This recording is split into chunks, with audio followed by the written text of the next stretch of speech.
Okay, so today we're going to be looking at how to use some very simple tools in Adobe Photoshop to enhance a photo. I am using Photoshop CS5, but the tools we'll be using are available in all of the other sections, I believe. So if you have an earlier version, that is just fine. The first thing we're going to look at when we're looking at a photo is we need to adjust the levels. So the lighting is what we're dealing with.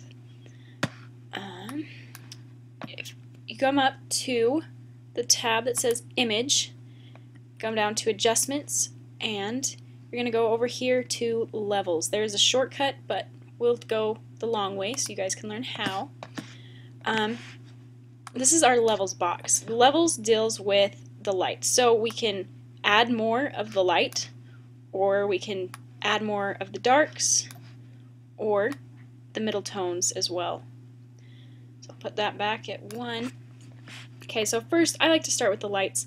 As you drag this, if you hold Options, it will actually show you what it is putting the light in. So you can see that those are the areas where the light was. It's kind of nice to work between the two. You don't want to take out a lot on the face. You don't want the face to get washed out. So I'm just going to push it to probably about there. Maybe that's a little far. And then we're also going to bring in the darks. That'll get us some contrast in there and enhance the image. So once we've got that in there, you can probably call it good. You can also adjust the colors on this, so this will bring in more red, and there's also green and blue. So when you're done with that, hit OK. The next thing we're going to look at is the eyes. Okay, so to add a little something to the eyes, this is the burn tool. You right click the burn tool and you're going to go to the dodge tool. Dodging will lighten areas, and you don't want to add a highlight that's not already there. It'll look really weird. So we have the dodge tool, and we probably want to set our exposure at 30%. So 30% is probably good for that, and then I'm going to go in and just kind of bring in the highlight that's already there.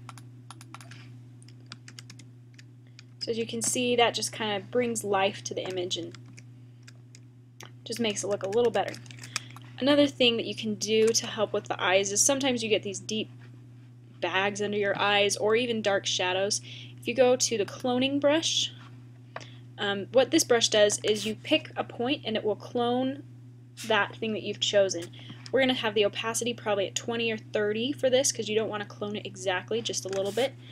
To clone, you hold Option or Alternate and click an area that's close. So since I'm going to be taking this away, I'm going to click below it and then just kind of go right there. And again, over here, we're going to take from here and just kind of get rid of some of that darkness. Okay, after we've done that, we can go ahead, when we changed our lighting, we kind of washed out this background some, so we want to put some of that back in. This is the eyedropper tool. This will pick any color up, and I'm going to just choose one of this. It's probably a little too dark for my taste. I'm going to just bring that up a bit. And we're going to go to our brush, probably set the opacity around 30. And opacity is just a term that says how clear it is, like how see-through it is. So if I did 100% opacity, so 100% opacity would do everything, whereas 30% you can still see through it. So that's what we're going to do up here and just kind of fill that in.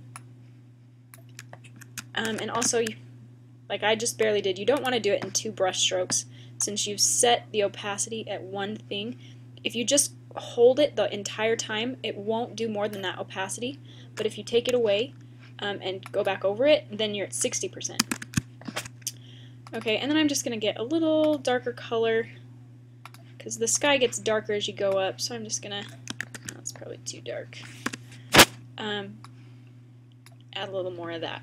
Okay, another thing you can do in the background that also helps, we're going to go back to this tool, but we're going to choose the burn tool. This darkens things from the natural color. So we're going to set this probably at 30% exposure, and you can kind of just come in and go over the corners to just give it a light vignette kind of thing, and that helps a lot with an image. Okay, now that we've got this image, I'm I'm going to go to one I did earlier, brighten it up a bit. Another cool thing we can do with effects is to add like a black and white, make it black and white, and take some of that away. So I'm going to show you how to do that. We're going to go up to, again, the image, and then down to adjustments, and we're going to go to hue and saturation. The saturation is the intensity of the color. That's what we're going to be working with. So you can go ahead and turn that all the way down or just partially down, and those will give you kind of different nice effects. For this, we're going to turn it all the way down. And what we're going to do is we're going to set a history brush. The history brush allows you to do things that to get rid of things that you've done before. So let me show you an example. I've set my history brush here, and you can do your history brush wherever.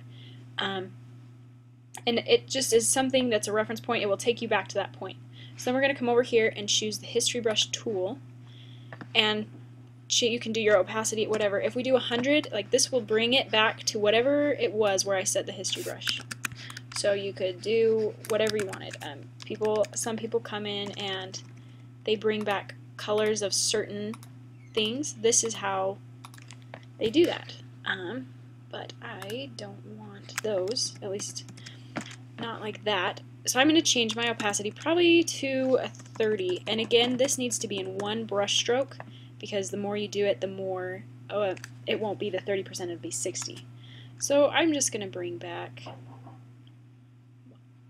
just the girl, just because I think that'll kind of bring her to the center of attention, and it'll just kind of look nice.